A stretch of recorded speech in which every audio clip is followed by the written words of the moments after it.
Today on Design, Build, and Fix, we're on day 4 of the kitchen remodel, and we're going to show you how to put down Luan underlayment so your vinyl plank flooring can go in flawlessly.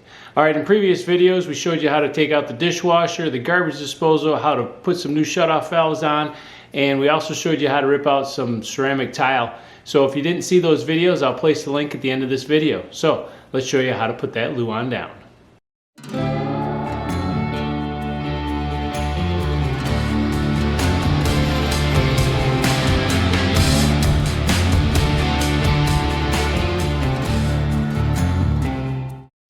So here we are, day 4 and about a half.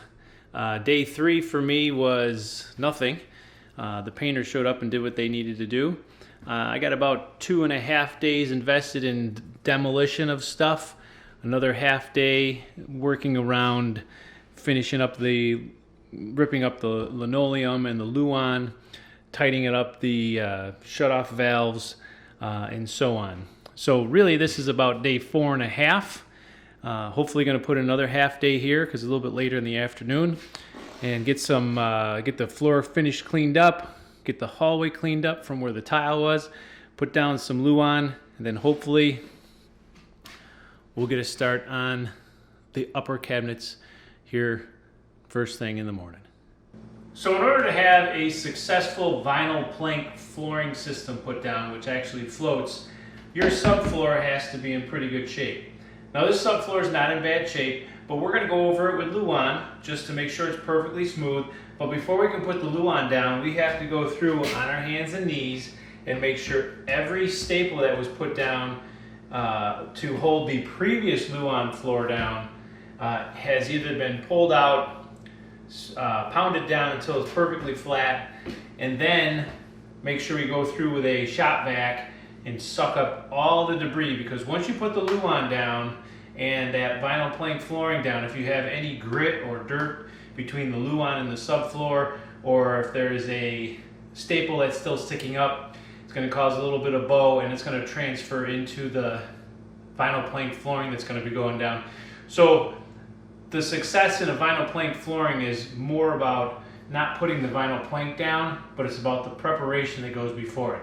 So I'm going to get on my hands and knees, put my hand across the floor, pound down anything that's high. Once that's done, hands and knees again, shop vac everything up, and we should be ready to put some Luan down.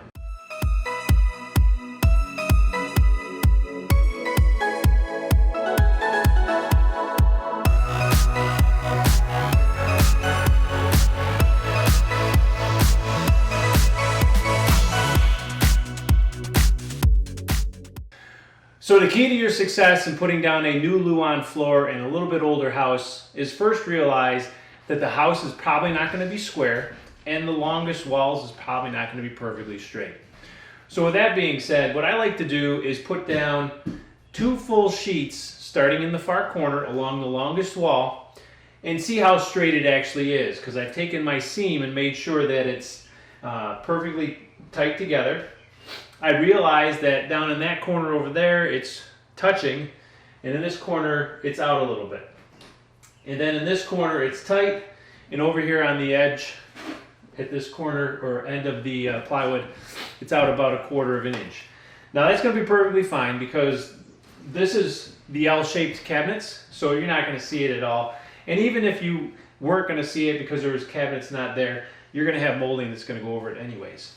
So in order to make sure that these 2 sheets are perfectly butted together and straight, what I've done is I put down a level as a straight edge to make sure that this seam and this seam are perfectly straight.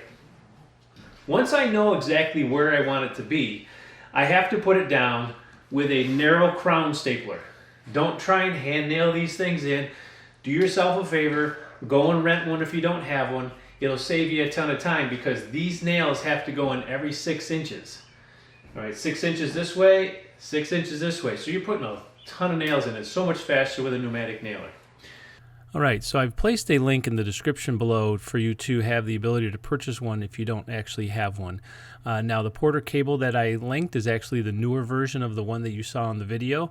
I've had that one in the video for 15 years and have never had any issues with it. I also will link the staples that go with it down in the description below. Now, if you do purchase one, I do get a commission from that, and I greatly appreciate that.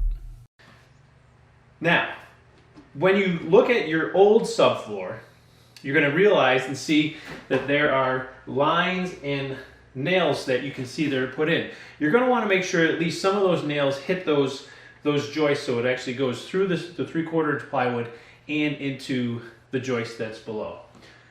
Once you get your first two down, the next one has to go down is over here, and it has to be half the distance of the first one. So if this one's 8 feet, you're going to start with a 4-foot piece next, because you don't want these seams to be lined up. The other thing that you want to make sure, if you look at the subfloor, you don't want this seam here to line up with the seam that's on the floor. You want those to be staggered also. So the key to your success is making sure the joints are all staggered. Start along the longest wall, use a level to make sure it's perfectly straight, and rent yourself a pneumatic nailer and put those nails in every 6 inches. Then you'll have a good job. So now that you have laid the Luan down on the floor and you have staggered the joints, you're now going to want to nail this thing down with 1/4 inch narrow crown staplers that are 1.25 inches long and they're 18 gauge. Now if you take a look here, you're definitely going to want to make sure that you, every 3 inches along the seams, you're going to want to make sure that you put nails, and then in the field, they're going to be 6 inches on center.